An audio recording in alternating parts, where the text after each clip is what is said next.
মালদার হবিবপুর ধর্ষণকাণ্ডে নির্যাতিতাকে নিজের বাড়িতে রাখবেন, এমনটাই জানালেন বনমন্ত্রী বীরবাহ হাসদা। মুখ্যমন্ত্রীর নির্দেশে নির্যাতিতার বাড়িতে গতকাল সন্ধ্যায় এসে পৌঁছান রাজ্যের বনমন্ত্রী বীরবাহ হাসদা। এছাড়াও তার সাথে উপস্থিত ছিলেন রাজ্যসভার সাংসদ শামিউল ইসলাম, মালদা জেলা তৃণমূল কংগ্রেসের সভাপতি আব্দুর রহিম বক্সি, মালদা জেলা পরিষদের সভাপতি লিপিকা বর্মন ঘোষ, জেলা শ্রমিক সংগঠনের সভাপতি শুভদীপ সান্যাল, একাধিক তৃণমূল নেতৃত্বরা আজ মন্ত্রীদের বাড়িতে এসে তার পরিবারের প্রতি সমবেদনা জানান এবং তাদের পাশে সবসময় থাকার আশ্বাস দেন। তার পাশাপাশি তিনি জানান, পরিবার যদি রাজি থাকে তাহলে নির্যাতিতাকে তার বাড়িতে রাখবেন মন্ত্রী। এছাড়াও তিনি জানান, অভিযুক্ত আছেন তার কঠোর থেকে কঠোরতম শাস্তির দাবি করছে। উত্তর মালদার বিজেপির সাংসদ খগেন মুর্মু এখানে নোংরা রাজনীতি করার চেষ্টা করছে, তাই তার কাছে নোংরা রাজনীতি না করার আবেদন জানিয়ে একগ্রাস ক্ষোভ উগরে দেন বিজেপির নেতৃত্বের প্রতি। পুলিশ ইতিমধ্যেই অভিযুক্তকে গ্রেপ্তার করেছে, তার শাস্তি হবে। মালদা থেকে বিশ্বজিৎ মণ্ডলের রিপোর্ট, এস নিউজ বাংলা। দেখা করলেন এই যে পরিবারের সাথে, কি ওনাদের কথাবার্তা?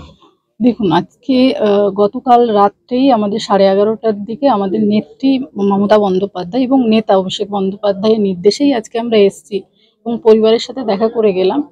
সমস্ত রকমের সহযোগিতা আমাদের তরফ থেকে আমরা দেব এবং আমরা চাই যিনি দোষী তার কঠোরতম শাস্তি হোক এবং মেয়েটার ভবিষ্যৎও আছে, তাই মেয়েটার দিক দিয়েও আমরা চাইছি যে মেয়েটা মানুষের মতো মানুষ হোক এবং আমার তরফ থেকে এবং আমার দলের তরফ থেকে, নেত্রীর তরফ থেকে কিন্তু আমরা মেয়েটার পাশে থাকবো।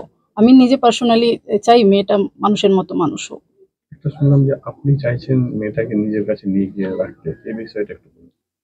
দেখুন, আমি যেটা আমিও একজন মেয়ে, আমার বাড়িতেও আমার বোন আছে, সেই জায়গা থেকে আমার মনে হয়েছে যে মেয়েটা যদি এই পাশে থাকে এবং বাবা মার সাথে কথা বলে যেটা মনে হলো, তাহলে হয়তো কোথাও না কোথাও পারিপার্শ্বিক লোকজনের কথাবার্তা শুনে আবার সামনের দিকে এগিয়ে যাওয়ার যে বাধা পেতে পারে। তো সেই জায়গা থেকে আমি চাই আমার কাছে যদি নিয়ে চলে যেতে পারি এবং পরিবারের সবাই যদি এগ্রি হয়, আমি নিয়ে যাব এবং আমার জায়গায় আমার মতো করে, আমার বাচ্চার মতো করে আমি তাকে পড়াশোনার সমস্ত রকমের সহযোগিতা আমি করবো।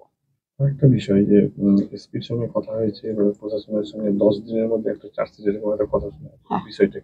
হ্যাঁ, আমরা আজকে ডিএম সাহেব এবং এসপি সাহেবের সাথেও বসেছিলাম এবং আমাদের নেত্রী ওনাদেরকে কলও করেছিলেন যে 10 দিনের ভেতরে চার্জশিট যাতে দেওয়া যায় এবং আমরা চাই কঠোরতম শাস্তি হোক।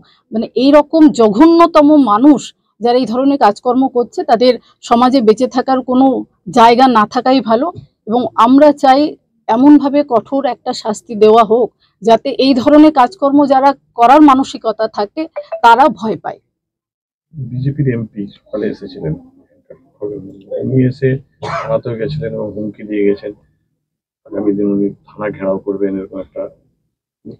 দেখুন, আমরা যখন এসে শুনেছিলাম যে লোকটা এই কাজের সাথে যুক্ত, সে কিন্তু বিজেপি করে, কিন্তু আমরা চাই রাজনীতির ঊর্ধ্বে, কারণ এই ধরনের লোকের না তো কোনো জাত হয়, না কোনো ধর্ম হয়, না তো কোনো রং হয়। এই ধরনের মানুষ নামের কলঙ্ক। আর যারা বিজেপির লোকজন আজকে সব ব্যাপারে ওরা রাজনীতি করতে চায় এবং রাজনীতি করতে গিয়ে তারা একটা জিনিস ভুলে যায় যে যারা এই ধরনের কাজকর্ম করছে তাদেরকে কোথাও না কোথাও বাঁচানোর চেষ্টা করে, সব ব্যাপারটা যাতে ঘেটে যায় তার জন্য রাজনীতি করে। আমি সবার কাছে অনুরোধ করব এবং বিজেপির যারা নেতা নেত্রীরা আছে তাদের কাছে অনুরোধ করব যে রাজনীতি না করে একটু এই পরিবারের পাশে থাকতে এবং যে দোষী সে যেন কঠোর শাস্তি পায় সেদিকে সহযোগিতা করতে।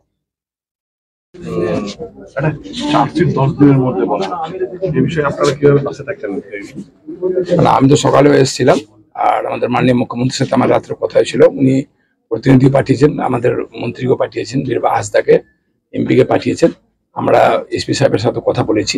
আমরা বলেছি দ্রুত গতিতে চার্জশিটটা দিয়ে কাস্টডি ট্রায়াল করে তার শাস্তির ব্যবস্থা করা হোক। এসপি সাহেব এগ্রি করেছেন যে সমস্ত তদন্ত সম্পূর্ণ করে আমরা যত দূর সম্ভব তাড়াতাড়ি আমরা চার্জশিট দিয়ে কাস্টডি ট্রায়াল করানোর চেষ্টা করবো। নিরাপত্তার সব ব্যবস্থা করে দেওয়া হয়েছে। এসপি সাহেব বলেছেন এখানে সবসময় পুলিশ প্রশাসন থাকবে, আমাদের দলীয় যারা কর্মীরা এখানে আছেন, স্থানীয় যারা আছেন, তারা সকলে তার পাশে দাঁড়াবেন, তার সাথে থাকবেন।